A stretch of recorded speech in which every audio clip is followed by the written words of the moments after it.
對苦難的內心掙扎。下，現在就是這世界應受審判的時候，現在這世界的元首就要被趕出去。至於我，當我從地上被舉起來時，便要吸引眾人來歸向我。他說這話是要表明他要以怎樣的死而死。被趕出去唔係指一個空間嘅範疇，而係指時間嘅流逝或者靈性嘅影響力。呢個係寓意撒旦遭到拒絕排斥。耶穌係要指出，現在當我從地上被舉起來時，即係佢喺十字架上接受苦難嘅時辰，將吸引眾人歸向佢。而呢啲信仰耶穌嘅人拒絕撒旦嘅掌控，排斥佢嘅影響，等於將世界嘅元首趕出去。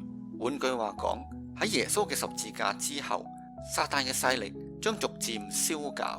正如若望喺書信入邊指出，黑暗正在消逝，同埋這世界和他的貪慾都要過去。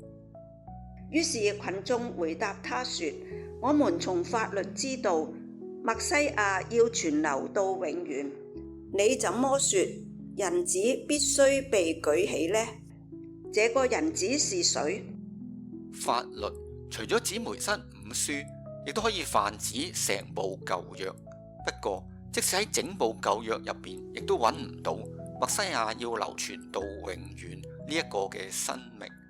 有學者認為呢度可能係指向舊約籠統嘅思想，例如達味嘅王權得到鞏固直到永遠，或者達尼爾先知所講嘅人子嘅永遠國度。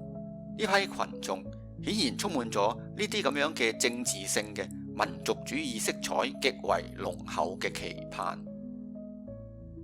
群眾質疑耶穌話佢必須被舉起來，被舉起來一詞喺阿拉美文係離開嘅意思。群眾以為耶穌要離開，呢個同佢哋所期望嘅默西亞要存留到永遠並不相符。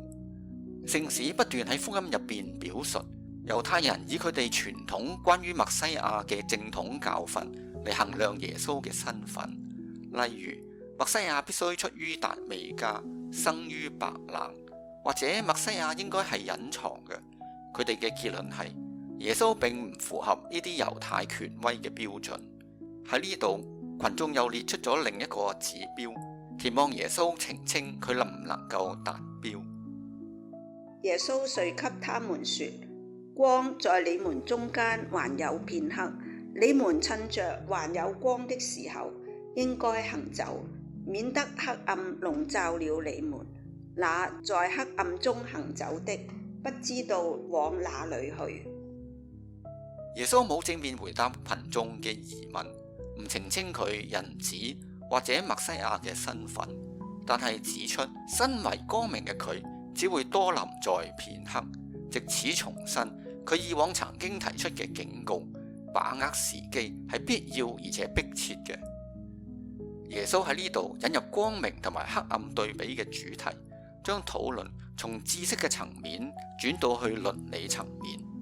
群眾會去思索人子嘅身份同埋使命，但更重要嘅係佢哋點樣面對人子施行嘅審判，會唔會選擇光明，喺光明中行走，免得被黑暗籠罩。籠罩一詞有制性嘅意思。喺呢度，耶穌唔單止指出黑暗等於喪失咗光明，因而構成種種嘅不便同埋危險，更將黑暗描繪成一種邪惡嘅勢力，可以襲擊或者制服人，使人就範。幾時你們還有光，應當順從光，好成為光明之子。耶穌講完了這些話，就躲開他們，隱藏去了。就係咁樣，耶穌以一個挑戰結束咗向猶太人傳道嘅工作。人子嘅時辰到啦，表示光要離開世界，黑暗嘅勢力逼近，審判嘅時刻已經到嚟。為示明光明正在消逝，耶穌從人群中躲開，隱藏去了。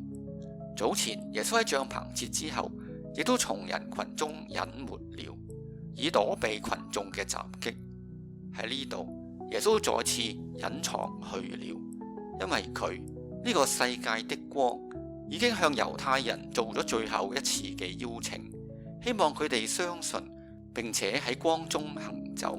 呢次隱藏去了，標誌住耶穌嘅公開傳道正式結束。